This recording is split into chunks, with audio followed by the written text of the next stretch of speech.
it's, yeah, when I got out of the car is when I took it off, and literally then I had started, like, my waters had broke. So yeah, it was a lot.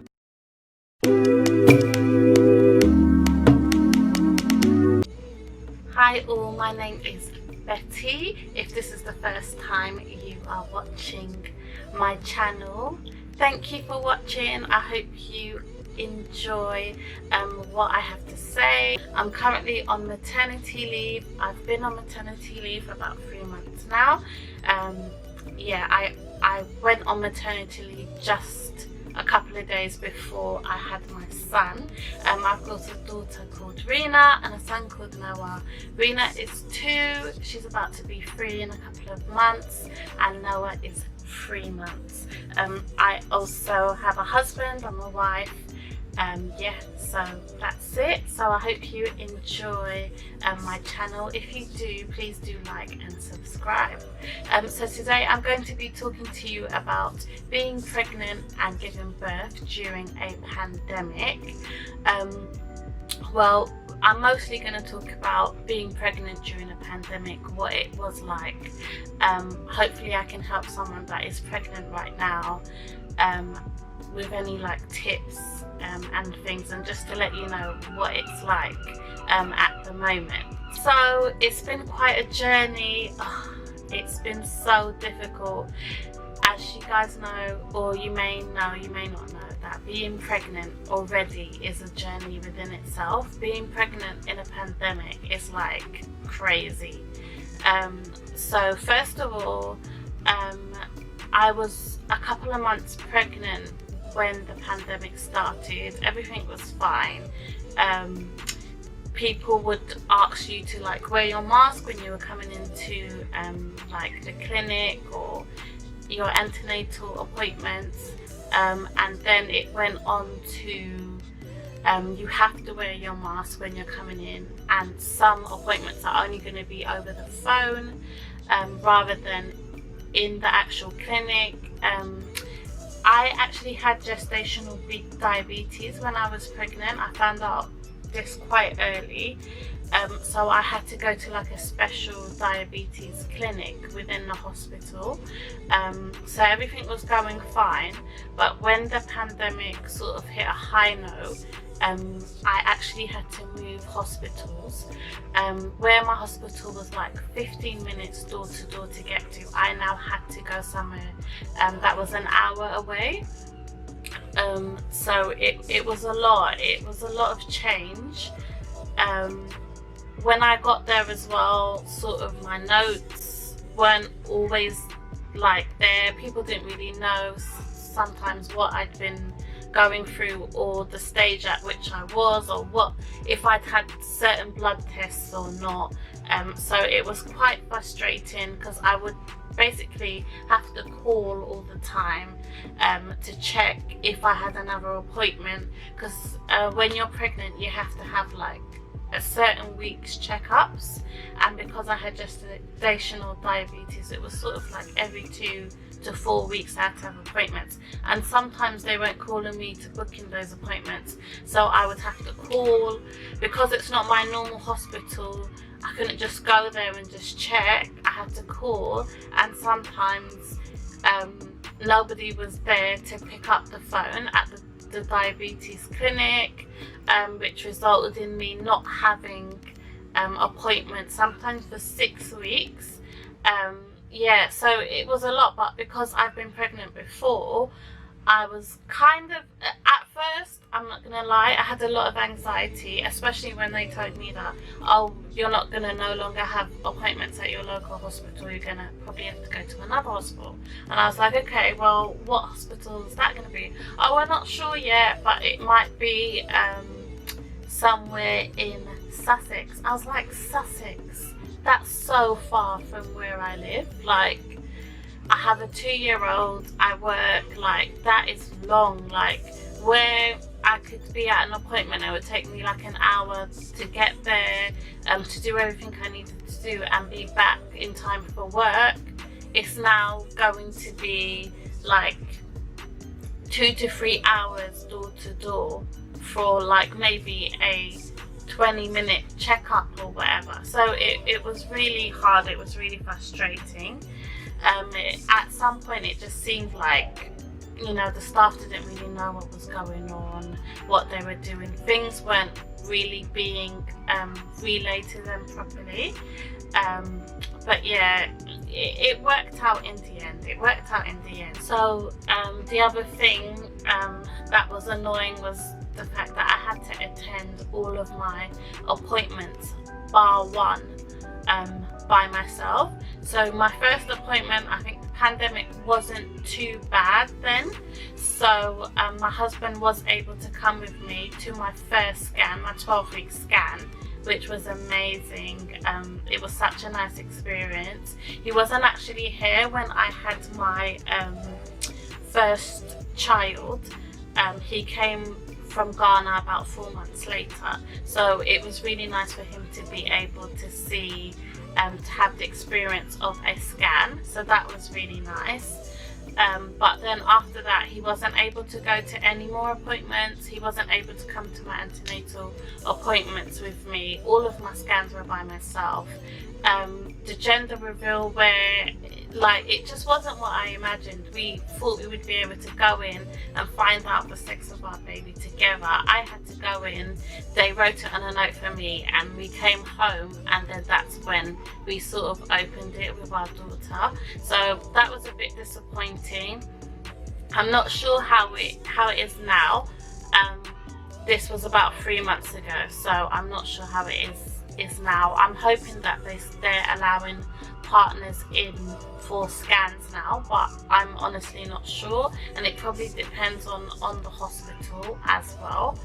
Because mine had a lot of COVID patients, they weren't letting partners in unless you had like an exceptional circumstance. So yeah, that is how it was for scans.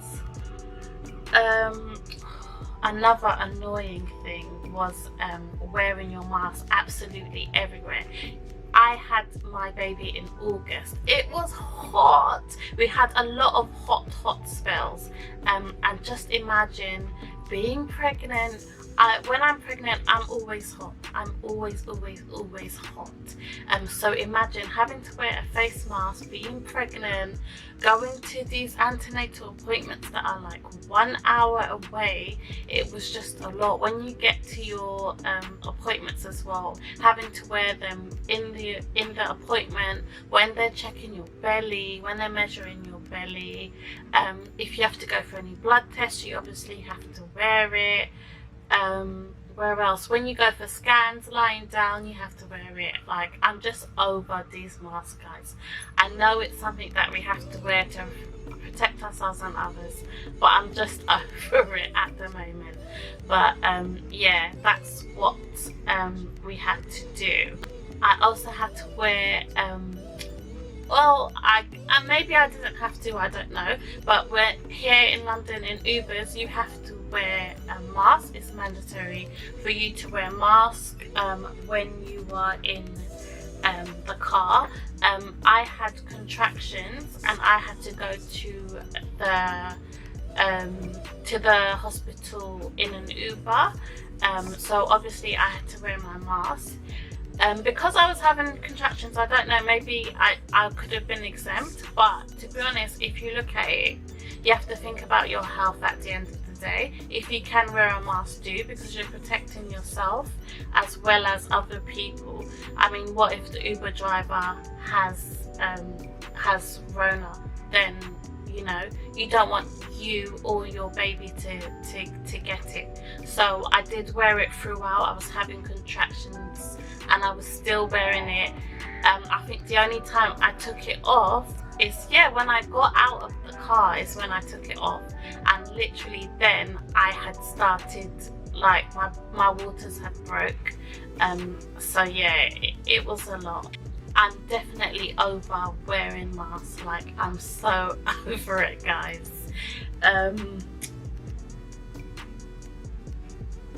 So one thing that I was worried about that actually didn't happen was the fact that your partner could only come in during active labour. Now with my first child, everything happened so fast, so I was thinking, if my husband is only allowed during active labour, I don't think he's going to be there for the experience, because with my first child it was so quick, and I know how painful it is. Nobody's got time to just call, oh hubby, come now, I'm in active labour. Like, no, like, I'm in pain. I'm not thinking about picking up a phone and calling my husband to come. So it worried me a lot throughout my pregnancy, because I didn't want to just be left alone with these people that I didn't know. I know they're great at doing their job, but it's just nice to have someone there, you know, that you can squeeze their hand. Like, it's a lot of pain and you just want someone familiar there.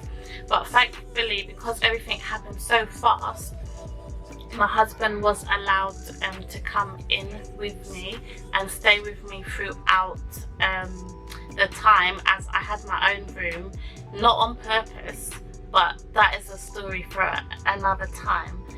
But yeah, that is very worrying. As I said, I had my baby 3 months ago, so I don't know if that's still the case now. I'm praying it's not, because I just think that when you're in labour, it's such a precious time, and it's such a fragile time. You need a relative or a friend, somebody that you're familiar with there. And I just feel like where things have been open, pubs, gyms and stuff, and you're still not allowed to have your partner in the room with you when you're having a baby, something that is so fragile and precious, it's a load of crap that needs to be reviewed. That shouldn't have happened anyway. Like, it's ridiculous. Like, just crazy to me. But thankfully my husband was allowed in, so that was good, because he was a big support for me. Just knowing that he was there, like having contractions, pushing, and just looking over and seeing my husband there, and him telling me, come on Betty, you can do it, push, do this. Like the midwife would tell me, oh Betty, do another push, and I was just like, I'm so tired, I can't push. And my husband was like, come on Betty, come on, you can push, you can do it. It's just having someone there is like so needed, for me anyway.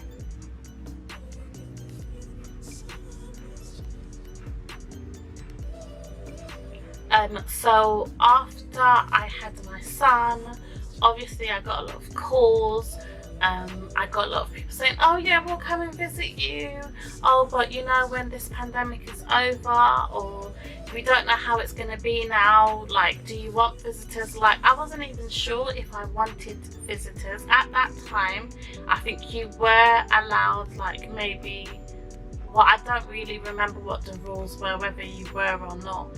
But to be honest, I didn't have any visitors. The only visitors I had was my mum come, because she had taken my daughter the day of me having my contractions, so she brought her around the next day, so I was able to go home within the same day. I got to the hospital at 8, and I think I left at like 8 p.m. as well. So the next day my mum brought my daughter, and then she came in to have a look, and she was wearing her mask throughout the whole time. And then I think a couple of days later my dad came and my sisters came, but other than that they all still live in the same house. But other than that I didn't have any visitors till like a couple of weeks later, and like we just weren't sure whether we wanted to. It was a hard time, because like you want to have people around, you want people to see your new baby, you want people to share your joy, but at the same time you don't want like to infect your new baby, you don't want to infect yourself, you don't know who has it as well. So it was a hard time. Just thank God I had a lot of FaceTime calls with people. I had a lot of calls, text messages, and that's what I relied on. Obviously my husband was around for a couple of weeks as well. But yeah, it was hard because usually I'm so used to having like my auntie come round like the day of, helping me with the baby, me being able to relax, my mum being able to come around like every day to help. Like, it just wasn't like that at all. Lastly, just having to arrange childcare for my toddler. At that time, schools, nurseries were closed.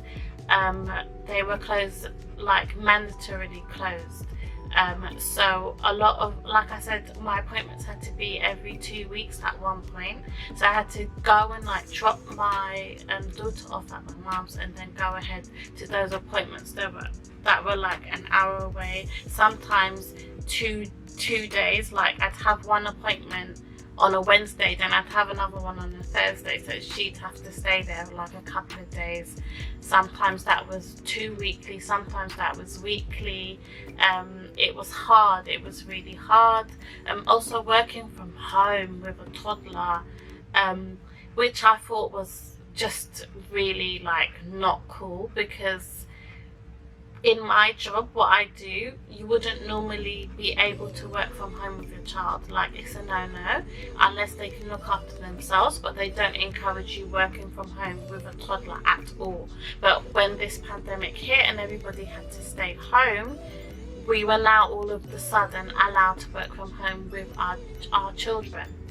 And I think furlough didn't come till like maybe a couple of months later, and it wasn't even like mothers weren't priority. It was like, who was priority? Like people where maybe you had to come in and do your job, those people were given furlough rather than like parents. Like later on, parents were allowed to go on furlough, but I just feel like why should we even have to go on furlough? Like, it's not really fair. Like, it's like work from home with your toddler or take a pay cut. Like, those two choices are not easy choices to make. So yeah, that wasn't easy at all. Also being pregnant and working from home with a toddler, Lord, it was very, very, very stressful. Yeah, so now I've pretty much talked about negatives of being pregnant during this pandemic, during a pandemic. I'm gonna try and give you some positives now to give you some hope, because I'm probably sure you're just like, oh my god, like panicking and stuff. So positives would be that I got to work from home. Usually I go into the office, I have to see people a lot in my job as well, but when the pandemic hit, I got to stay at home. I was one of the first people that were able to stay at home because I was pregnant. I was in a vulnerable category because I also had gestational diabetes, so I was able to work from home. So that was good. Like, I was really able to relax through my pregnancy. A lot of it was just chilling, sitting down, working, so that wasn't so bad. I got to spend some quality time with my family before my son came along. It was really nice. Obviously my husband wasn't at work, so we got to spend a lot of time together. I really feel like our relationship grew at that point because we were just home together every day. So like, we had to try and communicate better. We had to have schedules. Like, if I had meetings, he had to like look after our toddler. We had to clean better, cook, you know, try and share the duties, because working from home, being pregnant, having a toddler, like, I couldn't just do everything. So it was a lot of sharing, talking, trying to communicate. So I do feel like that really helped our communication. And then lastly, my pregnancy went super duper quick, because I just feel like there was so much going on. I was working from home, there was just so much to think about. This rules, that rules, you have to stay at home, you don't have to stay at home, you have to do this, you have to do that. Boris, like, what was going on? But whatever. So it went really fast. Yeah, so that was nice because I don't like being pregnant at all, so it was just nice that it just went fast and I was just able to relax, which was great. So like I was saying, I don't know if the rules are still in place for pregnant mothers, but I definitely don't think that partners shouldn't be allowed to coming through. I feel like once you have contractions and they've admitted you, your partner should be able to come with you and stay with you throughout, and even when you've had the baby, because it's a precious time. And where they've eased rules, I feel like that's one of the rules that they should have eased already. I'm just grateful for my family and my friends.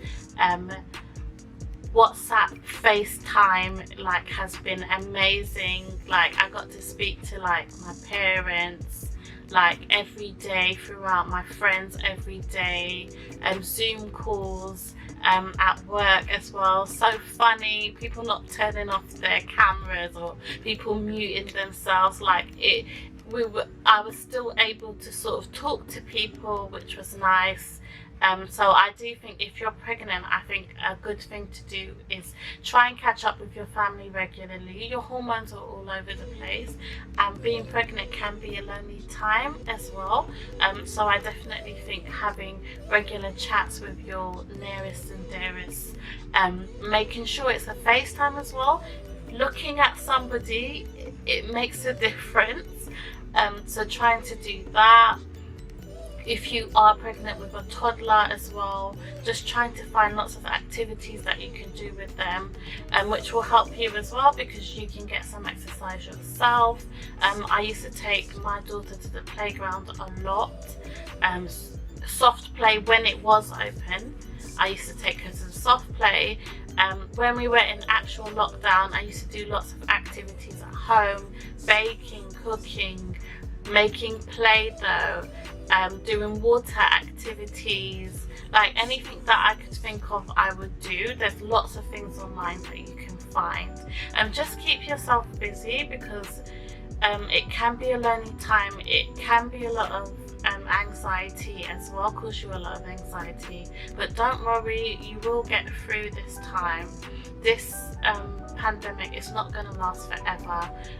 They will hopefully find a vaccine and things can just get back to normal. I'm just praying that things will get back to normal. But yeah, that's it. Let me know if you have been pregnant through this pandemic, or if you're pregnant now, what it's like, any tips that you've got, how many weeks pregnant you are, how have you found it. Do let me know in the comments. Let's start a conversation in the comments.